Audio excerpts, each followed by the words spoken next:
ఏదైతే ఇప్పుడు ఒక్కొక్క పరిణామానికి ఒక్కొక్క బ్రేక్ ఉంటది. ఆ బ్రేక్ ఉన్నప్పుడు అన్ని విషయాలు కూడా బయటకొస్తూ ఉంటాయంటారు. ఇప్పుడు జగన్ ఉంటే మాత్రమే యాజిటేషన్. జగన్ దృష్టిలో పడ్డానికో, సాక్షిలో రావడానికో, సాక్షిలో చూసి జగన్ ఓకే అంటాడన్నటువంటి కోణంలో మాత్రమే యాజిటేషన్ జరుగుతుంది.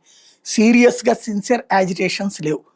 ఇప్పుడు మాత్రం అది ప్రారంభమైంది. పార్టీలో ఒక యాక్టివిటీ అనడానికి సాక్ష్యం జగన్మోహన్ రెడ్డి తాజాగా విదేశాలకు వెళ్లారు. విదేశాలకు వెళ్ళినా కూడా ఇక్కడ భారీ ఎత్తున నాయకులు రోడ్డెక్కారు, కార్యకర్తలు రోడ్డెక్కారు. కల్తీ మద్యం ఆంధ్రప్రదేశ్‌లోని వివిధ ప్రదేశాలకి చేరిపోయింది.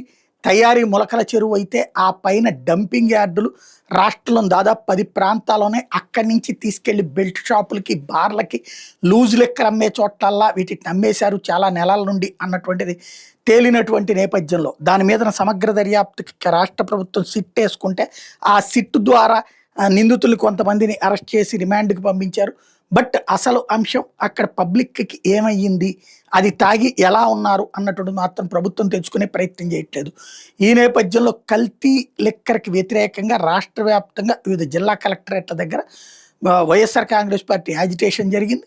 కార్యకర్తలు రోడ్డెక్కి కార్యక్రమంలో పాల్గొన్నారు. మొన్న పీపీపీ మోడల్ మెడికల్ కళాశాలకు వ్యతిరేకంగా జరిగిన ఉద్యమం తర్వాత ఇది మరొక ఉద్యమం. యాక్టివిటీ జగన్ బ్రిటన్‌కి వెళ్ళినా సరే ఇక్కడ ఆగలేదు అనడానికి సాక్ష్యమైంది.